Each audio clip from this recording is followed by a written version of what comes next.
बिस्मिल्लाहिर्रहमानिर्रहीम सल्लल्लाहु अलैहि वसल्लम। अस्सलाम वालेकुम क्लास 9। उम्मीद है आप सब खैरियत से होंगे। आज हम करेंगे एक्सरसाइज 8 के क्वेश्चन नंबर 9 के 1, 2 एंड 3 पार्ट्स को। इससे कबल हम प्रीवियस वीडियोस में एक्सरसाइज 8 के क्वेश्चन नंबर 1 to 8 क्वेश्चंस तक डिटेल से इन तमाम क्वेश्चंस को डिस्कस कर चुके हैं। इन तमाम के लिंक्स मैंने डिस्क्रिप्शन में दे दिए हैं, आप इनसे रिलेटेड भी लेक्चर ले सकते हैं। एक्सरसाइज 8 का क्वेश्चन नंबर 9 है, prove the following bye justifying each step. तो इस क्वेश्चन में हमने प्रूव करना है। प्रूव करने का मतलब है कि हमें लेफ्ट हैंड साइड को सॉल्व करके राइट हैंड साइड के इक्वल लेकर आना है, और साथ ही साथ जो जो भी हम स्टेप करेंगे इसको प्रूव करने के लिए उस हर स्टेप की हमें साथ में जस्टिफिकेशन करनी है, उसको जस्टिफाइंग करना है कि अगर कोई स्टेप आया है तो वो किस वजह से आया है, उसके पीछे क्या लॉजिक है। ठीक है, तो लेफ्ट हैंड साइड हम लेंगे। ठीक है, और लेफ्ट हैंड साइड है हमारे पास 4 + 16x/4। अब बिल्कुल सेम इसी तरह से बुक पे 158 पे हमारे पास एक एग्जाम्पल है। ये एग्जाम्पल बिल्कुल इसी क्वेश्चन के साथ रिलेट कर रही है। तो जोन जोन से स्टेप्स इसके अंदर जस्टिफाइंग के यूज हुए हैं, सेम वही स्टेप्स इसके अंदर भी यूज हुए हैं। ठीक है, तो हम दोनों को आपस में रिलेट करके तो इसको अंडरस्टैंड करने की कोशिश करेंगे। ठीक है, और साथ ही साथ जो है आपको एग्जाम्पल भी समझ आ जाएगी और क्वेश्चन भी समझ में आ जाएगा। ठीक है, तो सबसे पहला स्टेप जो हम यहाँ पे यूज कर रहे हैं वो ये कर रहे हैं कि ये जो डिनोमिनेटर है इसको हम सेपरेट कर रहे हैं। ये देखिए डिनोमिनेटर में 15 है ना, इसको हम सेपरेट कर रहे हैं, और ये जो न्यूमिनेटर है इसको हम अलग कर रहे हैं। ठीक है, और इस रूल को कहते हैं a/b = 1/b × a। ये देखिए ये जो न्यूमिनेटर है ये अलग हो गया, और ये जो 1/b है यानी ये जो डिनोमिनेटर है वो सेपरेट हो गया है। ठीक है, तो यहां पे भी पहला स्टेप हम यही करेंगे। ये जो 4 है हमारे डिनोमिनेटर में, ये 4 हमने अलग कर दिया। अब इसका कोई न्यूमिनेटर नहीं है, तो जिसका कोई नहीं होता उसका 1 होता है। ठीक है, ये हमने अलग कर दिया, और ये वाली जो ऊपर वाला न्यूमिनेटर है ये हमने सेपरेट लिख दिया। अब इसका जो जस्टिफाइंग का स्टेप है वो हम यही लिखेंगे कि जो हमारे पास a/b होता है, ठीक है, ये हमारे पास a/b है। ठीक है, ये वाली वैल्यू, तो इसको हम क्या कर सकते हैं, a/b को हम इक्वल लिख सकते हैं कि इसका जो b है यानी जो डिनोमिनेटर है वो हमने अलग कर दिया, और ये जो न्यूमरेटर a है वो हमने अलग कर दिया। तो पहले स्टेप में हमने क्या करना है, इसको इस अंदाज से सेपरेट करना है कि जो डिनोमिनेटर है वो अलग कर देना है और न्यूमरेटर अलग कर देना है। ठीक है, और इसका जस्टिफाइंग ये लिखना है कि अगर a/b वैल्यू हो तो उसको 1/b × a लिखा जा सकता है, क्योंकि देखें जब ये a 1 से मल्टीप्लाई करेगा तो फिर a/b ही बन जाएगा। तो ये पहला स्टेप आपने ये करना है, डिनोमिनेटर को सेपरेट करके ऊपर वाली वैल्यू को अलग लिख देना, उसके सामने ये जस्टिफाइंग का स्टेप आ गया। अब सेकेंड स्टेप हमने क्या करना है, सेकेंड स्टेप में हमने जो आइडेंटिटी यूज करनी है वो है मल्टीप्लीकेटिव आइडेंटिटी। अब ये हम कैसे यूज करेंगे, हमने देखना है कि इन दोनों नंबर में क्या कॉमन है। यहां देखिए 45x और 15 है, तो इन दोनों में कॉमन क्या होता है, 15 होता है दोनों में कॉमन। तो हमने वो नंबर भी कॉमन लेना है और साथ में देखना है कि उस नंबर को किससे मल्टीप्लाई करें तो ये आ जाता है। ठीक है, जैसे 15 कॉमन है ना दोनों में, तो 15 कॉमन मल्टीप्लाई उस कॉमन को 3x से मल्टीप्लाई करें तो ये आ जाता है, और उस कॉमन को 1 से मल्टीप्लाई करें तो 15 आ जाता है। बिल्कुल उसी रूल को हम यहां पे फॉलो करेंगे, 1/4x वैसे का वैसे ही।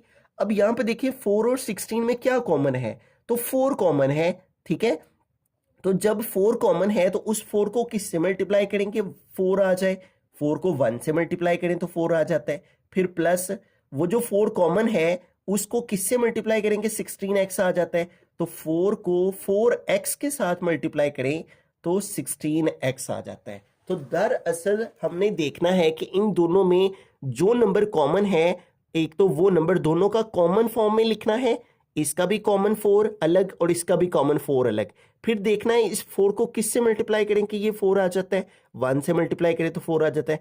इस 16 में से 4 जो कॉमन लिया उसको किससे मल्टीप्लाई करेंगे, 16 आ जाता है, तो वो 4x है। अब ये जो हमने काम किया है इसे कहते हैं मल्टीप्लिकेटिव आइडेंटिटी, यानी मल्टीप्लिकेशन की फॉर्म में लिख लेना। ठीक है, तो हमने यहाँ पे मल्टीप्लिकेटिव आइडेंटिटी यूज की है, उसको हम यहाँ पे साइड में मेंशन करेंगे कि ये मल्टीप्लिकेटिव आइडेंटिटी है, ठीक है, कि जिसमें हम अपनी इस वैल्यू को मल्टीप्लिकेशन की फॉर्म में लिखा है, ठीक है, तो मल्टीप्लिकेटिव आइडेंटिटी। अब आगे चलें तो उससे नेक्स्ट स्टेप में हमने क्या करना है कि अगर हम एग्जाम्पल के साथ ही इसको रिलेट करें तो हमने उसके बाद डिस्ट्रीब्यूट करना है, ठीक है, जो नंबर कॉमन है उसको कॉमन लेंगे तो जो अंदर वैल्यू है वो डिस्ट्रीब्यूट हो जाएगी। तो इस तरह की वैल्यू डिस्ट्रीब्यूट हो गई है, ठीक है, ये इस शक्ल में थी ना, तो जब इस शक्ल में लिखेंगे तो इसे इस फॉर्म से इस फॉर्म में लिखने को डिस्ट्रीब्यूटिव लॉ कहते हैं, ठीक है। तो हम यहां पे भी वही करेंगे 1/4। अब इन दोनों में क्या कॉमन है, 4 कॉमन है, तो ये 4 हमने कॉमन लिया, ठीक है, और जब 4 इधर से कॉमन आ गया बाकी इधर रह गया 1 प्लस इधर से ये 4 कॉमन आ गया बाकी इधर रह गया 4x। अब ये क्या हुआ है, डिस्ट्रीब्यूट हुआ है। इसको हम क्वेश्चन नंबर 8 में भी हमने इस चीज को अंडरस्टैंड किया था, इसे कहते हैं डिस्ट्रीब्यूटिव लॉ, ठीक है। तो यहाँ पे हम इसको लिख सकते हैं कि ये हमारे पास यहाँ पे डिस्ट्रीब्यूटिव लॉ के तहत हमने जो है जो नंबर कॉमन था उसको कॉमन लिखा और जो बाकी रह गया उसको लिखा। तो इस तरह की वैल्यू डिस्ट्रीब्यूट होगी इस शक्ल में, इसलिए इसको कहेंगे डिस्ट्रीब्यूटिव लॉ, ठीक है, डिस्ट्रीब्यूटिव लॉ।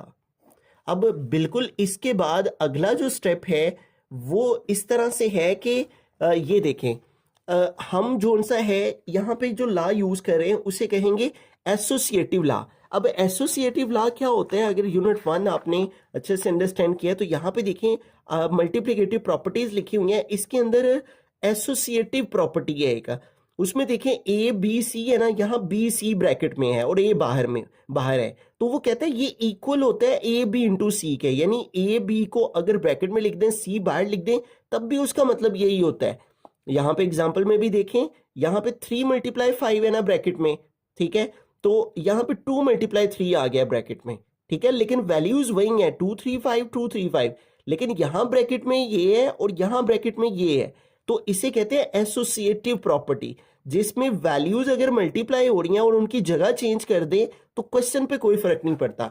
तो बिल्कुल यहाँ पे भी हमने वही किया है, ये जो 15 है इसको हमने 1/15 के साथ अलग कर दिया है और ये हमने अलग कर दिया है, ठीक है, क्योंकि ये सारी वैल्यूज आपस में मल्टीप्लाई हो रही है। तो यहां पे भी हम यही करेंगे 1/4 मल्टीप्लाई 4, ये अलग ब्रैकेट में आ गया, ठीक है, और ये अलग ब्रैकेट में आ गया 1 + 4x, ठीक है, और इसको इस फॉर्म में लिखने को कहते हैं एसोसिएटिव लॉ, ठीक है, प्रॉपर्टी भी लिख सकते हैं आप, ठीक है, एसोसिएटिव लॉ। एसोसिएटिव का मतलब होता है 3 वैल्यूज का होना, ठीक है, और ये देखें 1 2 और 3 वैल्यूज थी ना, तो हमने पढ़ा ये ए बी सी है, तो ए बी को एक साथ और सी को अलग, ठीक है, तो इस तरह से हम इसको लिख सकते हैं इस फॉर्म में, ठीक है।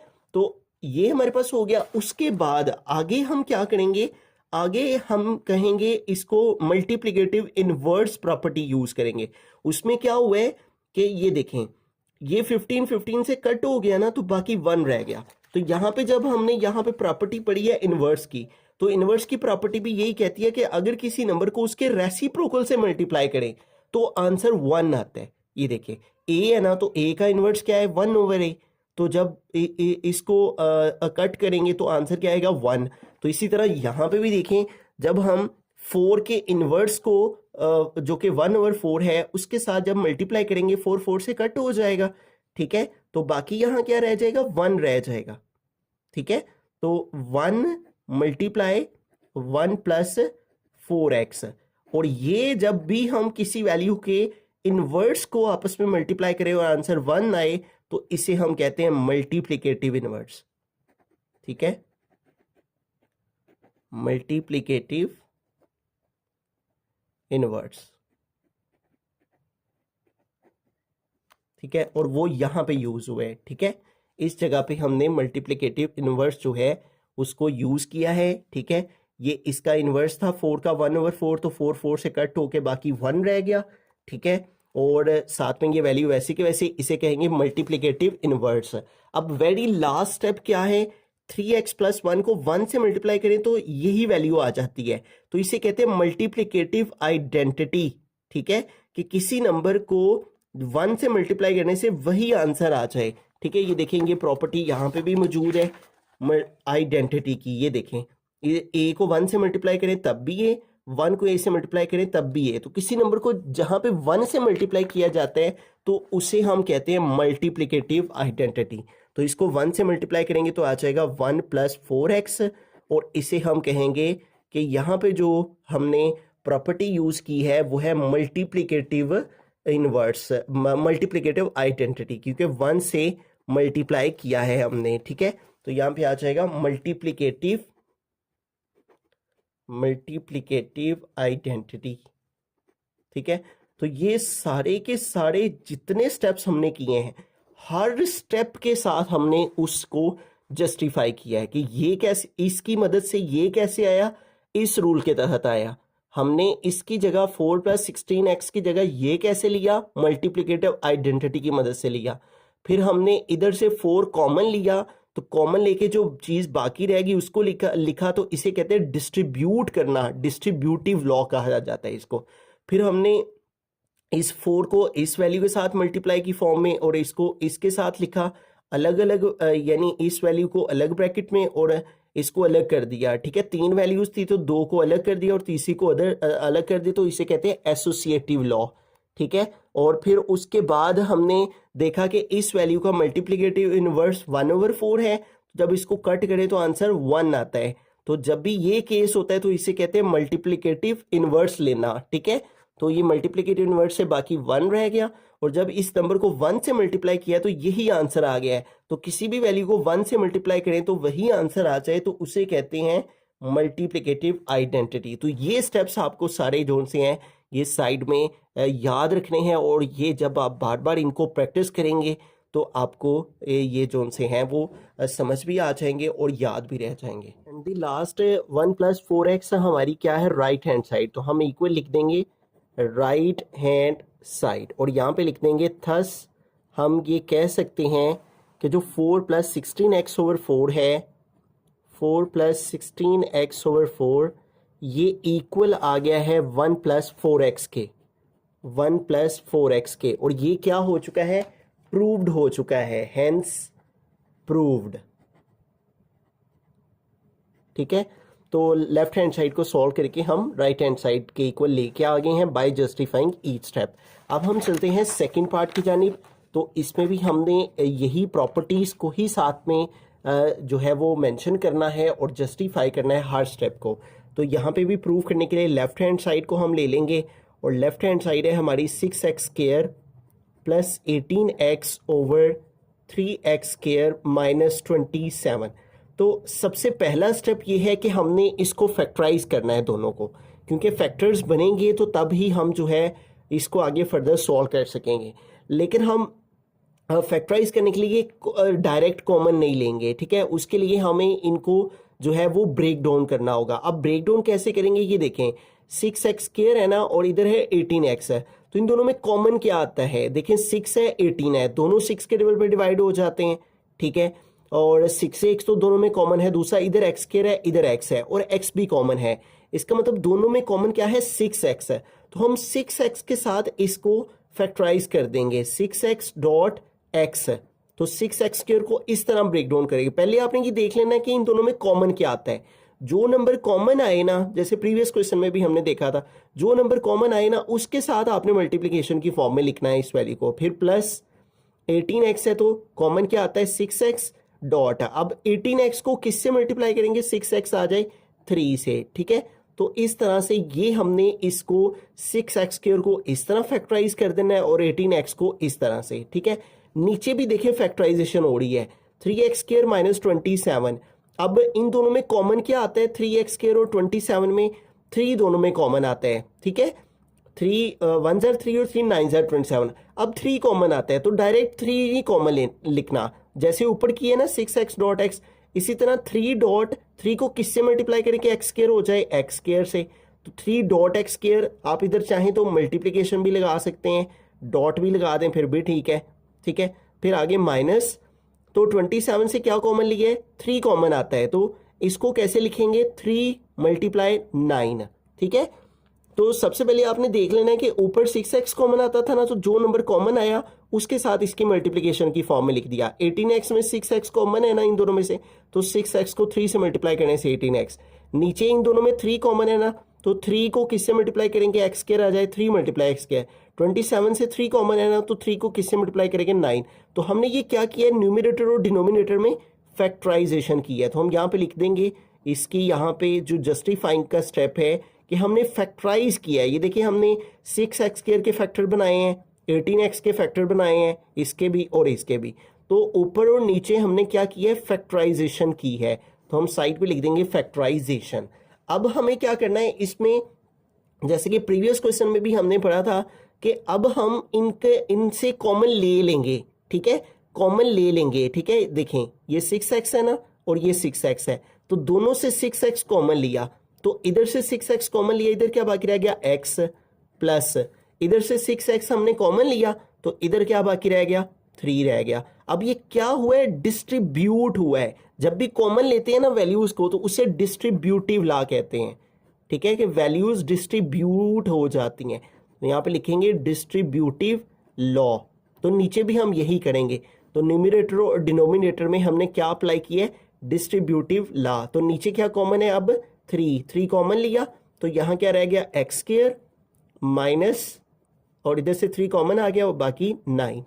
तो ये क्या हो गया, डिस्ट्रीब्यूट हो गया। जब भी कॉमन लेके जो वैल्यूज बाकी आ जाएं उनको लिखें, तो इसे कहते हैं डिस्ट्रीब्यूटिव लॉ, ठीक है। आगे चलते हैं, नेक्स्ट स्टेप में देखें तो अभी भी 6x को फैक्टराइज किया जा सकता है, तो इसको मजीद फैक्टराइज करेंगे, ठीक है। तो 6 को फैक्टराइज करें तो 2 3 जार 6 और 3 1 जार 3, तो क्या आता है, 2 मल्टीप्लाई 3 आता है। तो हम इसको क्या लिख सकते हैं, 3 मल्टीप्लाई 2x लिख सकते हैं, ठीक है, 6x को। तो इस तरह ये 6x के फैक्टर हो गए, ठीक है। और हम यहाँ पे क्या कर रहे हैं, फैक्टराइजेशन कर रहे हैं, तो इसको हम यहाँ लिख देंगे फैक्टराइजेशन, सिंपली साइड में लिख देंगे, ठीक हो गया। और बाकी वैल्यू वैसे की वैसे ही, ऊपर आ गया x प्लस 3 और नीचे आ गया 3। अब ये देखें एक्स स्क्वायर माइनस 9 है, तो यहाँ पे एक फॉर्मूला बन रहा है, हम इसको उस फॉर्मूला की फॉर्म में लिखेंगे, ठीक है। फॉर्मूला बन रहा है ए स्क्वायर माइनस बी स्क्वायर वाला, ठीक है। तो इसको ए स्क्वायर बनाएंगे तो एक्स स्क्वायर एक्स का स्क्वायर है और 9 जो है वो 3 का स्क्वायर है। तो ये इस तरह से फॉर्मूला की फॉर्म में हमने इसको लिख दिया। अब अगला काम हमने क्या करना है, ये देखें हमारे पास ऊपर जो वैल्यू है ना, यहाँ पे हम लगाएंगे एसोसिएटिव लॉ। एसोसिएटिव लॉ हम लगा के तो क्या करेंगे कि ये जो x प्लस 3 है और ये जो 3 है, इनको हम पहले लिख लेंगे और ये जो 2x है वो बाद में लिख लेंगे। टोटल 3 वैल्यूज है ना, तो जब भी आपने देखा हो कि 3 वैल्यूज हो रही हो और मल्टीप्लिकेशन हो रही हो, तो जैसे कि हमने फर्स्ट जो इसका पार्ट था उसमें भी पढ़ा था एसोसिएटिव लॉ के, अगर 3 वैल्यूज हों तो हम उनको आगे पीछे उनकी पोजीशन को कर सकते हैं। ए बी सी, तो ए बी सी तो बी सी ब्रैकेट में है ना, तो ए बी को ब्रैकेट में यहाँ लिख दिया और सी बाद में लिख दिया, ठीक है। तो इनकी तरतीब चेंज की जा सकती है। तो यहाँ पे भी हम ऊपर जोन से है ना वो एसोसिएटिव लॉ लगा रहे हैं, ठीक है। तो हम इनकी पोजीशन चेंज कर रहे हैं, तरतीब जो है वो चेंज कर रहे हैं। हम क्या कर रहे हैं, ये 3 और ये जो x प्लस 3 है इसको पहले लिख रहे हैं, 3 इंटू एक्स प्लस 3, और मल्टीप्लाई ये जो 2x है इसको हम बाद में लिख रहे हैं ऐसे, ठीक हो गया। तो इस तरह से ये हमने इनकी तरतीब चेंज किया, इसलिए ये आ गया एसोसिएटिव लॉ। और ये हमने कहाँ लगाया है, इन न्यूमरेटर में, तो यहाँ पे लिख देंगे इन न्यूमरेटर। और नीचे क्या करेंगे हम, ठीक है, डिनोमिनेटर में। डिनोमिनेटर में देखेंगे 3 वैसे का वैसे ही आ गया। यहाँ पे अब फॉर्मूला बन रहा है, वो कौन सा फॉर्मूला है, ए स्क्वायर माइनस बी स्क्वायर, और ये किसके इक्वल है, होता है ए प्लस बी इंटू ए माइनस बी। तो ये फॉर्मूला यूज होगा डिनोमिनेटर में, ठीक है। ये देखें एक्स स्क्वायर ए स्क्वायर बन गया माइनस 3 स्क्वायर बी स्क्वायर बन गया। जब इसको ओपन करेंगे तो ए प्लस बी, तो ए की जगह है एक्स प्लस बी की जगह क्या है 3, तो यहाँ पे आ गया 3, और फिर है a माइनस बी, तो a की जगह आ गया x माइनस बी, तो b की जगह आ गया 3, ठीक है। और ये फॉर्मूला कहाँ लगा है, डिनोमिनेटर में, तो यहाँ पे लिख देंगे इन डिनोमिनेटर, ठीक है। तो न्यूमिनेटर में ऊपर हमने एसोसिएटिव लॉ लगाया है, इनकी जगह तब्दील की है, 3 इंटू एक्स प्लस 3 को पहले लिखा है और 2x को बाद में, और नीचे हमने इस जगह पे क्या लगाया है, ए स्क्वायर माइनस बी स्क्वायर का फॉर्मूला, और फॉर्मूला को ओपन करके ए प्लस बी ए माइनस बी की फॉर्म में लिख दिया। अब आगे हमने क्या करना है, अब यहाँ पे देखें ऊपर 3 इंटू एक्स प्लस 3 है और नीचे भी 3 इंटू एक्स प्लस 3 है, तो ये दोनों कट हो सकते हैं। ठीक है, देखें यहाँ पे हमें एक प्रॉपर्टी यूज करनी है, उसे कहते हैं डिवीजन प्रॉपर्टी। अब डिवीजन प्रॉपर्टी में देखें, अगर हमारे पास सी डॉट ए हो और नीचे हो सी डॉट बी, तो सी सी से कट हो जाता है ना, तो बाकी क्या रह जाता है, ए ओवर बी रह जाता है। तो बिल्कुल यही रूल हमें यहां पे अप्लाई करना है और इसे कहते हैं डिवीजन प्रॉपर्टी। ठीक है, अब ये प्रॉपर्टीज आपको जो सी है वो जुबानी याद होनी चाहिए। देखें ये वाली सारी वैल्यू समझ ले सी है, ये वाली सारी वैल्यू सी है, 3 इंटू एक्स प्लस 3 ऊपर भी है, 3 इंटू एक्स प्लस 3 नीचे भी है। ये दोनों क्या वैल्यूज हैं, सी और सी। डॉट ए, इधर डॉट ए की जगह क्या है 2x और नीचे डॉट बी की जगह क्या है x माइनस 3, तो ये a ओवर b ये बाकी रह जाएगा, ये सारा कट हो जाएगा, तो इसकी जगह क्या बाकी रह गया 1। ठीक है, ये कट हो जाएगा और बाकी रह गया 2x ओवर x माइनस 3। ठीक हो गया, और यहां पे जो प्रॉपर्टी यूज हुई है वो डिवीजन प्रॉपर्टी के तहत हमने इसको कट कर दिया। ठीक हो गया, अब देखें इसको 1 से मल्टीप्लाई करना है, तो किसी भी वैल्यू को 1 से मल्टीप्लाई करें तो उसे कहते हैं मल्टीप्लिकेटिव आइडेंटिटी। ठीक है, 1 से मल्टीप्लाई करके वही आंसर आ जाए। ये देखें a मल्टीप्लाई 1 a आ गया, 1 मल्टीप्लाई a ही आ जाता है। तो किसी भी वैल्यू को 1 से मल्टीप्लाई करते हैं उसे मल्टीप्लिकेटिव आइडेंटिटी कहते हैं। तो 2x ओवर x माइनस 3 को 1 से मल्टीप्लाई करेंगे तो 2x ओवर x माइनस 3 ही आ जाएगा। तो x ओवर x माइनस 3 को 1 से मल्टीप्लाई किया यही आ गया, और इसे हम कहते हैं मल्टीप्लिकेटिव आइडेंटिटी। ठीक है, तो इस तरह से हमने इस क्वेश्चन को सॉल्व करना है। सबसे पहले आपने देखना है कि इन दोनों में कॉमन क्या है, जो नंबर कॉमन हुआ उसके हिसाब से आपने इनको फैक्टराइज करना है। ठीक है, ऊपर भी और नीचे भी, और उसके बाद इस पर डिस्ट्रीब्यूटिव लॉ लगाना है दोनों पर। ठीक है, जो कॉमन आता है उसको कॉमन लेके बाकी वैल्यू को लिख देना है, ये डिस्ट्रीब्यूटिव लॉ। फिर ऊपर आपने यहाँ पे फैक्टराइजेशन करनी है 3 इंटू 2x की, और नीचे आपने इसको फॉर्मूला की फॉर्म में लिख देना है। और फिर उसके बाद ऊपर आपने एसोसिएटिव लॉ लगाना है, न्यूमरेटर में इनकी जगह तब्दील करनी है, 3 और x प्लस 3 को पहले लिखना है, 2x को बाद में, और नीचे आपने यहाँ पे फॉर्मूला लगाना है। तो आपने यहाँ पे लिख देना है कि हमने ये एसोसिएटिव लॉ न्यूमरेटर में लगाया है और ये फॉर्मूला हमने डिनोमिनेटर में अप्लाई किया है। उसके बाद इनकी कटिंग हो जाएगी तो 1 आ जाएगा। तो इसकी जो डिवीजन प्रॉपर्टी है उसके तहत ये होगा कि c dot a over c dot b equal होता है ए ओवर बी के। तो ये सी डॉट ए है, ये सी डॉट बी है, तो सी सी से कट होके बाकी 1 और बाकी ए ओवर बी रह गया। तो ये डिवीजन प्रॉपर्टी है, और जब किसी वैल्यू को 1 से मल्टीप्लाई किया जाता है तो वो 1 से मल्टीप्लाई करके वही वैल्यू आंसर आ जाती है। इसे मल्टीप्लिकेटिव आइडेंटिटी कहते हैं। और ये क्या है 2x over x minus 3, 2x over x minus 3 हमारी राइट हैंड साइड है, तो इसके सामने हम लिख देंगे राइट हैंड साइड। तो हम लिखेंगे थस हम ये कह सकते हैं कि 6x square plus 18x over 6x square plus 18x over 3x square minus 27 ये इक्वल आता है किसके, 2x ओवर x माइनस 3 के। हैंस प्रूव्ड हो गया। ठीक है, तो ये आपको सारी की सारी जो जस्टिफिकेशन है ये आपको प्रैक्टिस के थ्रू और बार बार जब आप इसको अंडरस्टैंड करेंगे तो आपको याद हो जाएगी। रहीम थर्ड पार्ट के अंदर चलते हैं। तो यहाँ पे भी हम लेफ्ट हैंड साइड को ले लेंगे और इसको सॉल्व करके राइट के इक्वल लेकर आएंगे। लेफ्ट हैंड साइड है x square plus 7x plus 10 over x square minus 3x minus 10। ठीक है, अब इस क्वेश्चन में हमें सबसे जो पहला स्टेप करना है वो ये करना है कि हमें इसकी फैक्टराइजेशन करनी है। ठीक है, जब भी आपके पास इस फॉर्म के अंदर वैल्यूज होती हैं एक्स स्क्वायर एक्स और कांस्टेंट वैल्यू, तो उसको फैक्टराइज कैसे किया जाता है आपने यूनिट 4 के अंदर ये क्वेश्चंस पढ़ रखे हैं। ठीक है, मैं एक दफ़ा यहाँ से आपको बता देता हूँ। जब हमने 4.1 जो है वो की थी तो उसके अंदर देखें बिल्कुल सेम इसी तरह के हमारे क्वेश्चन थे। ये देखें x square plus x minus 12, x square plus 7x plus 10, तो ये सेम उसी तरह से है। ठीक है, तो इसका तरीकेकार क्या होता है इसको फैक्टराइज करने का, कि हम फर्स्ट और लास्ट वैल्यू को आपस में मल्टीप्लाई करते हैं। फर्स्ट और लास्ट को आपस में मल्टीप्लाई किया तो आ गया 10x स्क्वायर, और दरमियान में क्या है 7x है। अब हमें दो ऐसे सेम नंबर चाहिए जिनको मल्टीप्लाई करने से 10 आए, उनको प्लस करने से 7 आए। तो अगर हम पहला टेबल ही देखें तो 2 5 10 हो जाते हैं, और 2 में 5 प्लस करें तो 7 भी आ जाता है।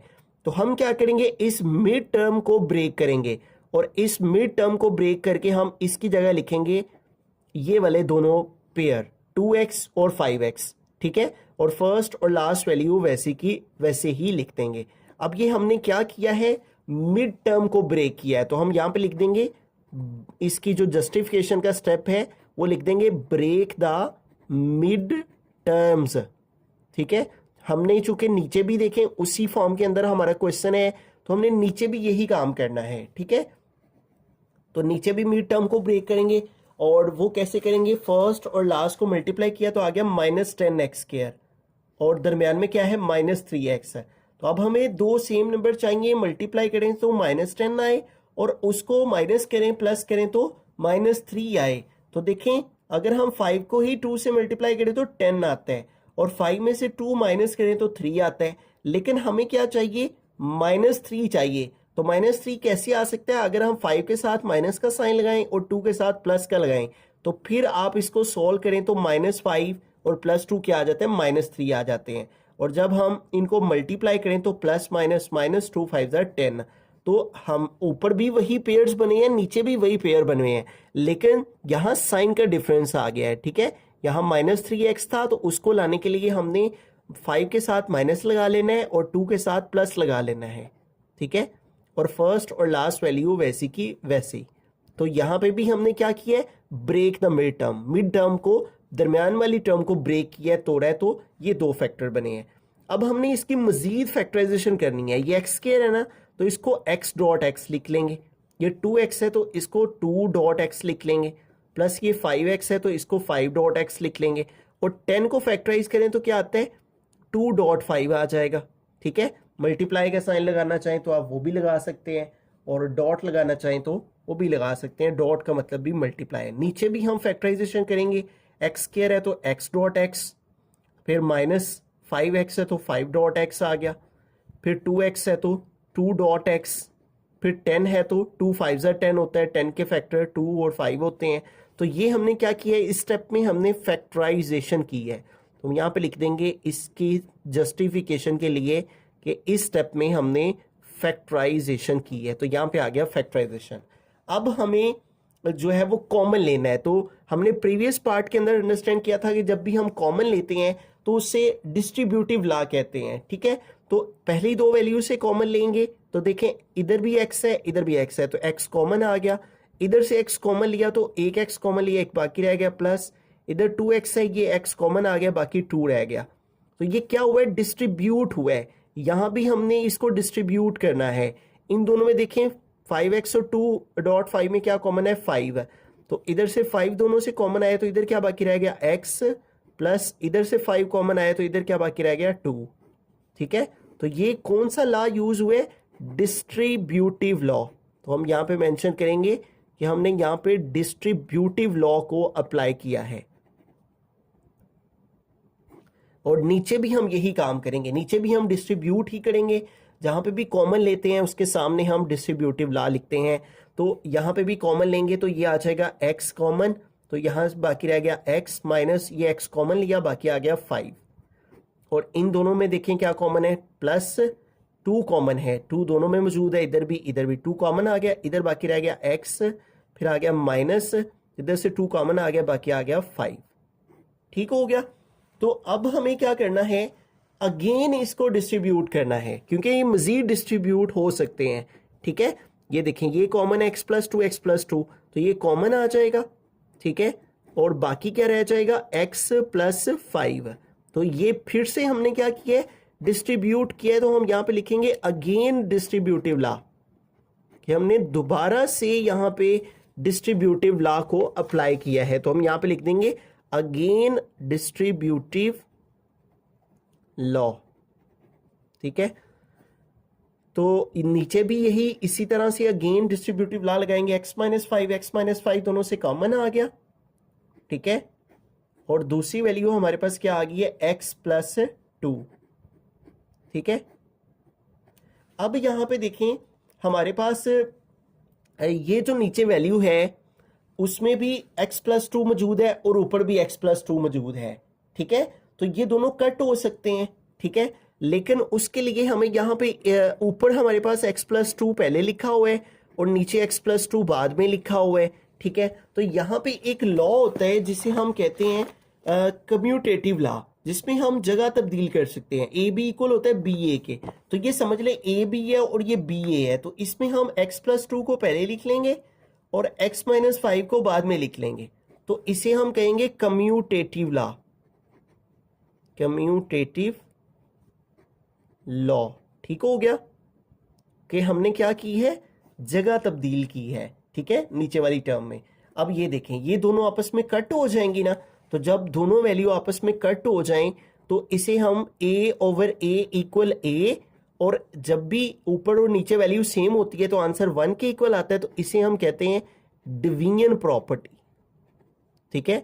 या डिवीजन प्रॉपर्टी यहाँ पे लिख देंगे कि ये देखें ऊपर भी हमारे पास, समझ लें कि ये जो x+2 है वो भी a है और x+2 ये भी a है, तो ये दोनों कट हो जाएंगे तो आंसर किसके इक्वल आ जाएगा, 1 के।